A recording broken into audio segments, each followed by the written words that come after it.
Hey guys, so 2017 is wrapping up and it's fun to look back and think about the different kinds of movies, music, TV shows, video games that I enjoyed over the last 365 days.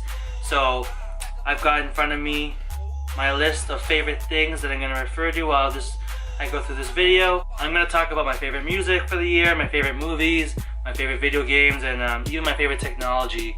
Let's just jump into it. So for music, number 10 is Rex the Orange County Sycamore Girl. I guess you got me where you want me, girl.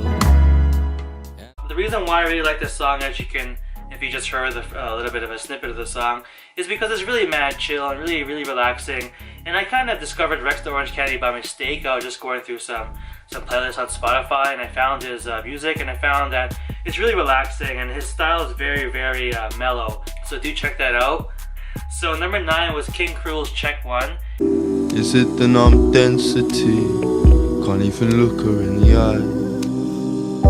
Where tiny men have been absorbed. And if anyone's had heard of Kink Rule, then you should know that his style is so unique. His voice is so very interesting to listen to. And Check One is a very good mellow driving song to listen to. Kink Rule is a very dope, very deep singer. Number 8 is the XX's Lips. My name on your lips, your air in my lungs, drowned in. I'm a huge XX fan. They burst onto the scene with their very unique and mellow instrumentals paired with their very blase kind of vocals. So when they released I See You this year, it's not my favorite XX album, but there are some high points like the song Lips. Lips was more upbeat than some of the other stuff, so I thought that was a very cool style that the XX could evolve into. Number 7, this is a personal, like it just took me by surprise at the end of the year. KDA's Hate Me featuring Patrick Cash. Hate me for a moment. Hate everything I am.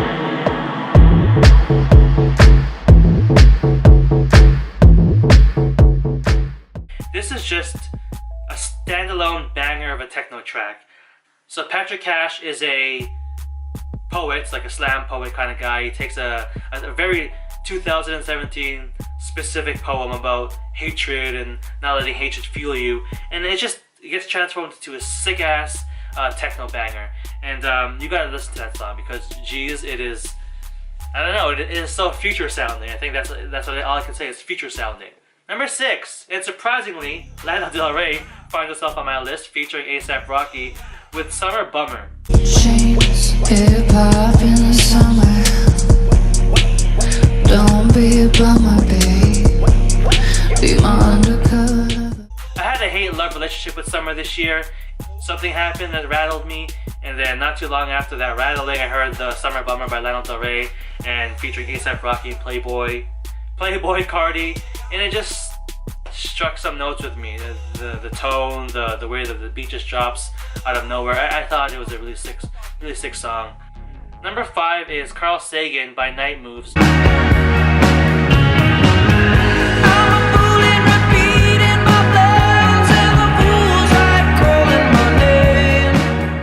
And the story is pretty funny because I was at Club Monaco and the song was playing at the store, and I was like, whoa, what song is this? And I asked my friend, she had no idea. So after sound hounding it, I was like, damn, this is a sick song. So then I just went on this tirade of like downloading and listening to Night Move songs, and Carl Sagan just really resonated with me. It's a very fresh indie sound. So we're now in the top 4. So my favorite song of the year, number 4, goes to Raiden, I don't know if I'm saying that correctly. The song Temporary Secretary.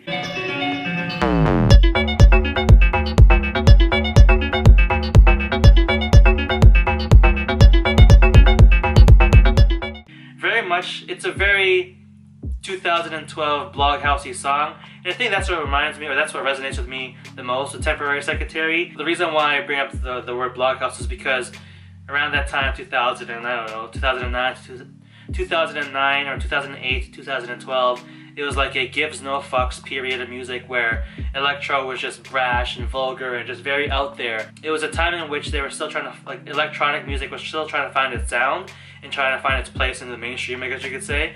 So that's what Temporary Secretary does for me. It just reminds you of that time period of music, so it makes me get all nostalgic and stuff. And it just reminds me of how badass Ed Banger Records used to be. That isn't the case anymore, but hopefully one day they'll return to form. And I think Temporary Secretary is a good step towards that direction. Number 3 is actually a Frank Ocean song, and the song is Chanel. My guy pretty like a girl, and he got 5 stories to tell. I see both sides like Chanel. See on both. Frank Ocean's Blonde, I wasn't really a big fan of it, so there are maybe 2 or 3 songs that I did like from it. I know it's a great album and everything, but I just didn't really, it wasn't on repeat or anything for me. It didn't resonate too well with me. So when I heard Chanel, even some of other Frank Ocean songs this year like Biking and Lens, I think Chanel was a standout for me, and I think it'll hold me over well until Frank Ocean drops a new LP. Number 2. So Bryson, okay, well I already kind of exposed it, but Bryson Tiller, he dropped with True to Self this year. Coffee. He dropped True to Self this year, and I think it was like, top of the charts or something for some time. It wasn't as good to me as Trap Soul was, but I think why I really liked number 2, Set It Off. We shall see.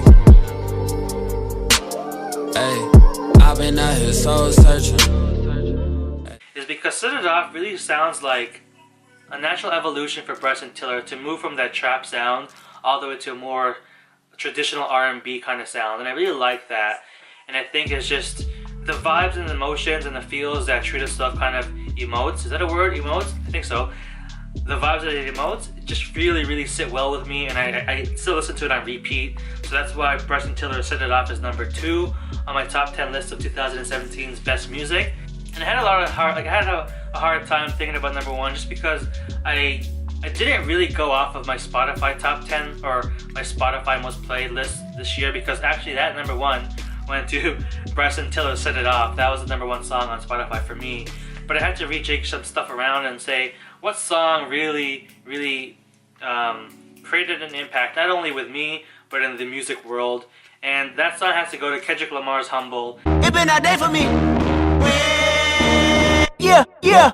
Hey, I remember syrup sandwiches and crime allowances. Finesse a nigga with some counterfeits. Hands down, that song just earlier the year, from the funnily designed cover all the way to his tracks with Rihanna and on Loyalty, that is, and even just the overall messaging of Kendrick Lamar's Damn. Humble is number 1 for me this year, and I'm pretty sure it reached the number 1 list for lots of others this year. Some other number 1s that I've read about online, not that they're mine, but Bad and Bougie is number 1 also. Cardi B's Bodak Yellow and Post Malone's Rockstar and featuring 21 Savage. Those are all really stellar number 1 songs, but for me, and for lots of other people, I think Kendrick Lamar's Humble really just had a huge impact this year. And not only was Humble a great song, but Damn was also a great album. That may be even my favorite album of the year, to be honest. Moving away from music now, we can talk about movies. So my favorite movie of this year, I'd have to go with I'll just give you my top 2 favorites. John Wick 2 was number 2.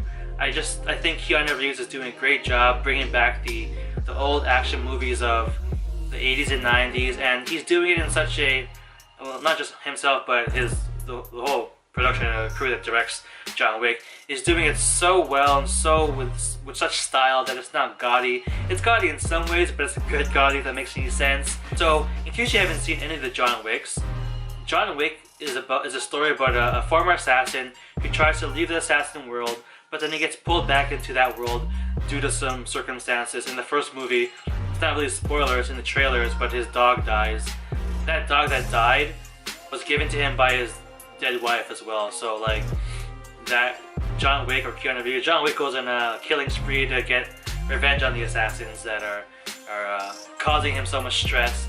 And then John Wick 2, without giving away any spoilers also, it's more or less the same story. He gets sucked back into the assassin's world and he's kicking ass again. So it's really just about John Wick or Keanu Reeves kicking ass. So if you want to see that and all the awesome gunplay and action in that movie, well worth it. Keanu Reeves actually went and did gun training and martial arts training just so that he can be a certified badass for John Wick and John Wick 2. So my favorite movie of 2017, hands down, goes to Baby Driver, directed by Edgar Wright.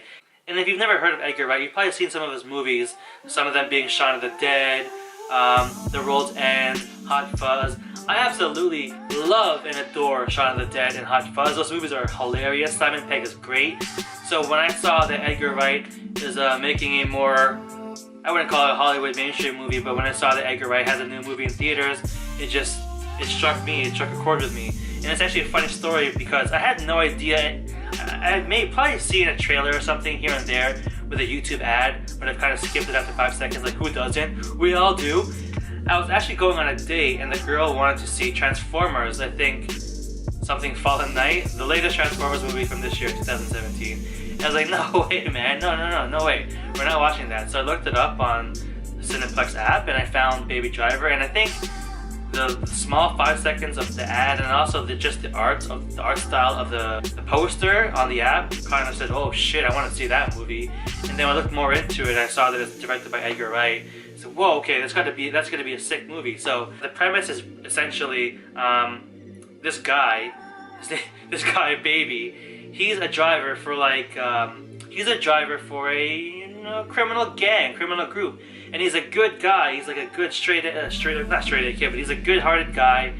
He just kind of finds himself stuck in a world of crime as a driver. And the reason why he's stuck in that world of crime is because I guess in the story, it's not a spoiler, it's part of the story, he's done something in his past, and to make up for that, he becomes a driver for the gang or the criminal organization. So he's kind of sucked into paying off his debts by becoming a driver. And the conflict arises when he realizes that I don't want to be this guy anymore, and he meets this girl, he wants to get away with her. And it's really essentially just his struggle of trying to get away from that crime life. And I think what really is cool about Baby Driver is, you know that feeling you get when you're listening to your music on your phone or whatever, or even your iPad or your iPod, and you're walking to the bus stop, or you're just doing something outside in the real world, and you feel as if perfectly the music that you're listening to and even the action that you're going through is perfectly in sync, and you're just like, whoa, my life is like a movie right now. I think that's exactly how Baby Driver is for its hour-and-a-half duration. It just captures that kind of perfect feeling of art, music, cinematography, acting, and it just delivers a full-fledged experience. That's what I would think it's like. It's an experience from beginning to end. And even the cast with Jamie Foxx, John Hamm, Kevin Spacey, and Ansel Elgort. It's a great cast. It's a great storyline. I just love that movie, from beginning to end. I gush over it. Whenever someone asks me what my favorite movie of the year is, instantly I say Baby Driver. And I think it's even in my top 10 movies of all time, and some of those other movies that are within that list are like Eternal Sunshine of the Spotless Mind, Donnie Darko, Memento, and that was before the hipster stage, or before it became like hipster bait. I really liked those movies a long time ago when they first came out, and I think Baby Driver is up there in that list, so I really highly recommend that you watch Baby Driver if you haven't already. Baby Driver just really, that was my personality, and that's, I like it. That's it. I like it. It's a great movie. Watch it. Why aren't you watching it right now? Go watch it. We now have video games. My third best game of the year is Sonic Mania. So I was never really a Sonic the Hedgehog fan. Growing up I had a Super Nintendo, so I was never really exposed to Sonic when I was growing up. And I was more a Mario guy. But whenever I would go to Baltimore to visit my cousins, they had a Sega Genesis. So whenever I was there, I was playing Sonic for the 5 minutes that they could, because my older cousins would always push me off because I was the youngest cousin. So I never really got a chance to really explore Sonic that much. So with Sonic Mania coming out, I was like, whoa, this Sonic is dope. It's all about going forward. That's what I got from Sonic. Philosophically, it's all about moving forward. You don't get anywhere in life until you keep moving forward. Don't look at the past, so just keep looking straight. And I think that's what I got from playing Sonic Mania. That's why it resonated with me, because one, it's a well-polished game.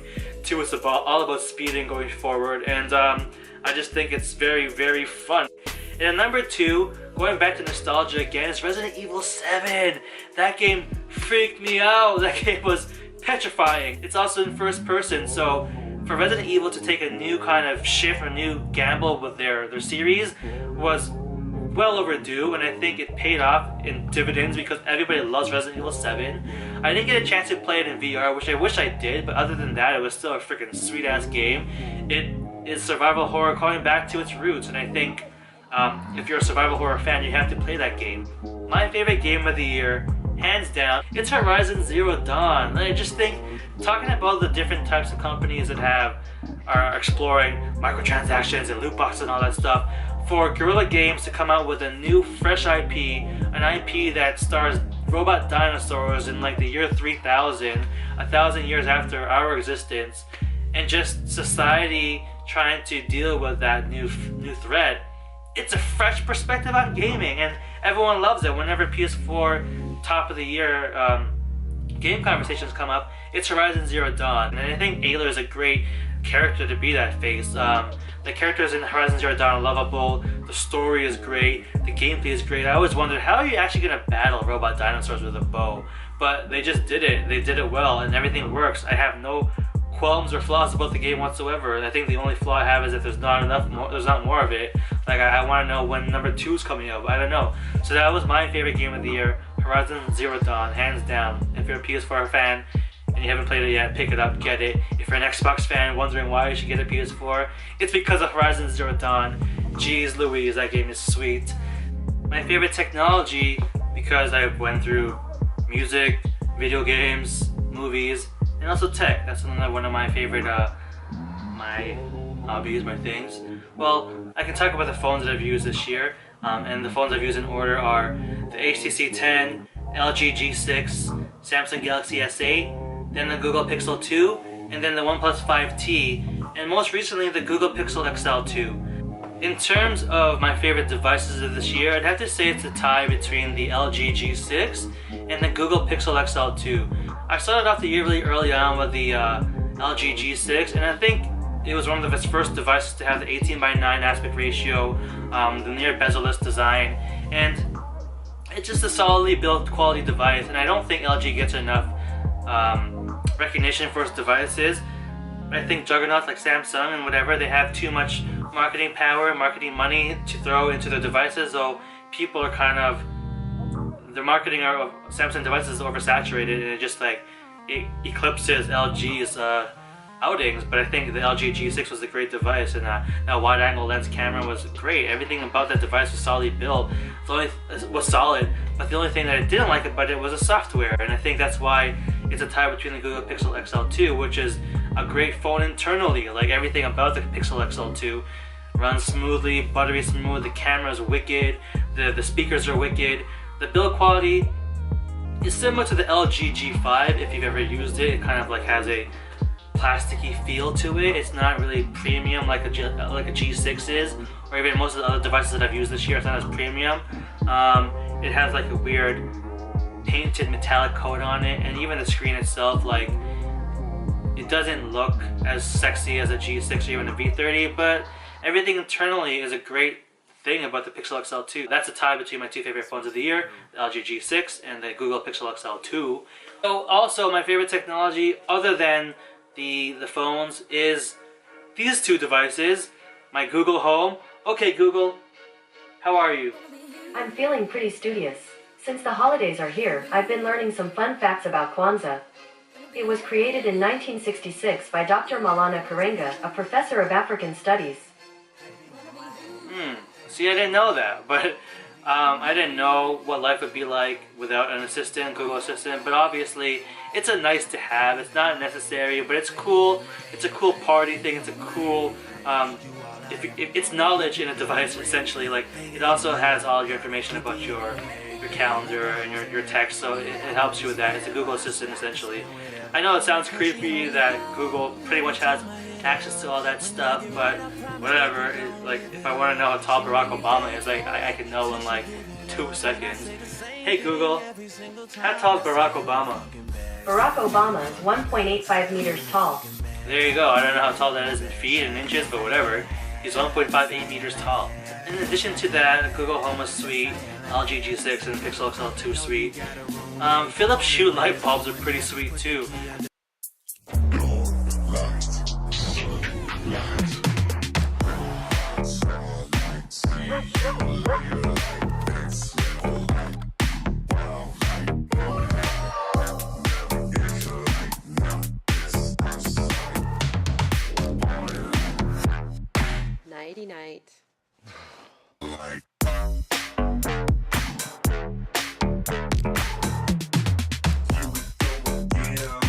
again, it's a nice to have kind of thing. It's not a necessity, but to be able to have smart lights that turn on whenever you enter your house, or whenever you get a text message, they can flash on and off whenever you have a new text, or even when it starts to rain outside, the lights turn blue. I think that kind of connectivity with your day-to-day life, it's not improving it, but it's complementing it. It's like making it, oh cool, that's a nice thing to have. I'm never gonna go back to regular light bulbs at this point, but I think it's just really neat as a thing to have. So that really wraps it up. If you like this vlog, leave a like, subscribe, comment on what your favorite things of the year were. That would be really cool. If you are subscribed to my channel, hit that bell notification so you're notified whenever I do upload a new video. I'm throwing some cool stuff for you to do now. You can subscribe up there, or is it there? I think it might be here. Other videos you can watch are there, and also there. Alright, so catch you in the next one. Niggas buy two and claim they got it for their sister. Magazine, paper girl, but money ain't the issue. They bring dinner to my room and ask me to initial. She call me the referee cause I be so official. My shirt ain't got no stripes, but I